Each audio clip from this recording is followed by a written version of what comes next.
Hi, I'm Mike Andrzejewski from C-Bar Restaurant, one of the hosts for Nickel City Chef. Today's secret ingredient was tomatoes from H2 Grow Farms in Lewiston, a hydroponically, organically grown tomato, local product that's really hit the market and just a great thing to work with.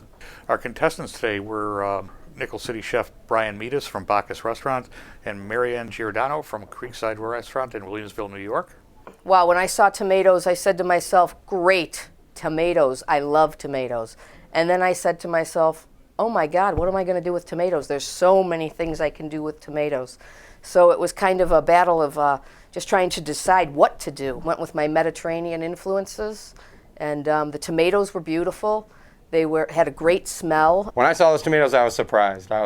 And I kind of went for it. I went for a little bit technically difficult items. So. Hi, my name is John Bordage, or Bordage Consulting. My process as a judge, I like to take in my mind and make it a blank canvas. I don't want to bias it in any way. I almost like to stay blank until that plate shows up, and then I have my impressions. Those first impressions are always the freshest, strongest impressions of a dish. I'm Don Salamone. I'm the corporate sous chef of Michael Mina Restaurant Group, based out of San Francisco. When I'm looking at the dishes that the competitors put out, I basically look for something that I would serve in my restaurant. Look for technique, proper execution, flavor, the appearance of the dish.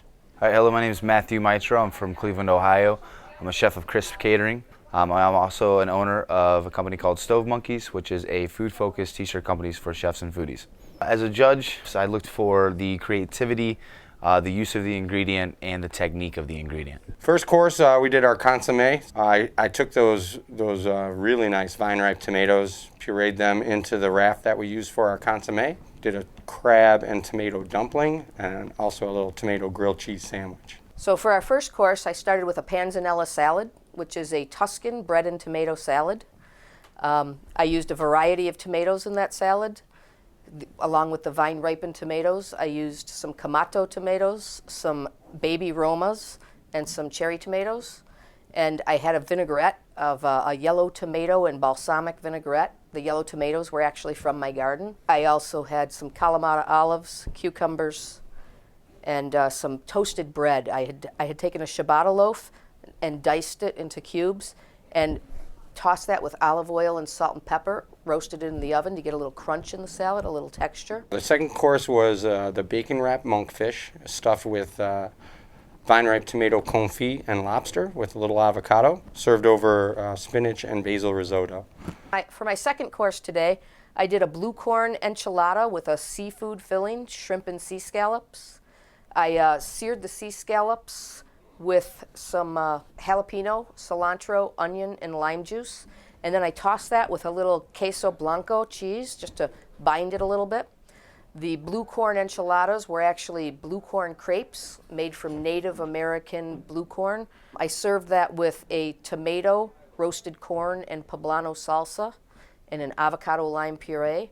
And on the side of that plate, I had a glass with a Bloody Maria to go with the Latino theme of the dish.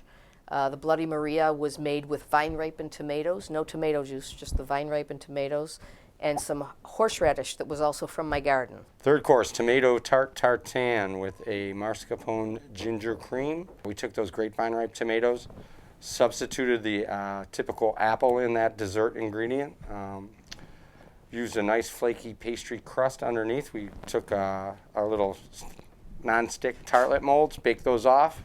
That was finished with some mascarpone cheese, candied ginger, and lemon zest. The third course kind of had a Spanish inspiration. I did a grass-fed Colorado boneless lamb loin, and I made a fennel rosemary crust for that. I roasted the fennel in the oven and ground that in a coffee mill and rubbed the lamb with the olive oil, salt, pepper, rosemary, and fennel. And that was served over a romesco sauce, which is a pulverized sauce of tomatoes, roasted red peppers, smoked paprika, and toasted almonds. And that's a Spanish preparation. On one side of the plate, I had a grilled eggplant, tomato, manchego, cheese, and basil bundle. The eggplant was grilled, and then the tomato was wrapped inside the eggplant with the basil and the manchego. On the other side of the plate, we had a stuffed tomato that was stuffed with a salad of farro, fresh fava beans, walnuts, and feta cheese. Brian's approach, he took some really big challenges today with his tomato consomme. It was a little bit light, but the one thing I really have to give that chef his props for was that tomato tarte tatin. He took a tomato and turned it into a dessert, an old classical French dish which was generally done with apples. And he basically did this with tomato, mascarpone cheese, with a wonderful, just a light touch of sugar on it and ginger. And you could taste each component, each level of the dish. Brian's approach to using the secret ingredient was very refined. He definitely has worked in a lot of great places, and that showed through his cooking. He used a lot of very difficult techniques, like the clarification process for a consomme. That's kind of something that you typically need probably about 2 hours of actual prep time to make it work, and he only had 60 minutes. He also did kind of a spin off of a classic dish called an apple tartine, which unfortunately didn't really work for him. I think that if that dish would have been savory, it would have worked as a concept, but for him in the dessert form, it didn't work. For the challenger side, Marianne, I liked her presentation of her dishes, very colorful, very flavorful. She could have used the tomatoes a little bit more as the star of the show, but all in all, her dishes tasted very good. Marianne, she had a different approach. She had a nuance in her whole menu. The first dish, which was the bread and tomato salad, it was bright, it was fresh.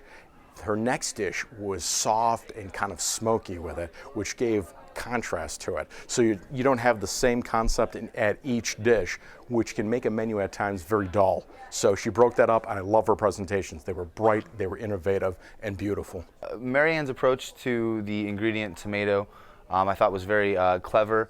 The first dish, which was the panzanella salad, definitely stood out the most. The different types of tomatoes she used, I think she had about 3 or 4 different tomatoes in there. And she also used 2 types of goat cheese, which I really thought that gave the panzanella salad a new spin and some character. The Buffalo food scene has grown in leaps and bounds. People work really hard in our business, and it's really wonderful that we have something like Nickel City Chef. Today with Marianne, she did a great job, and there's a great talent pool here in Western New York, and this is a great way of showcasing it.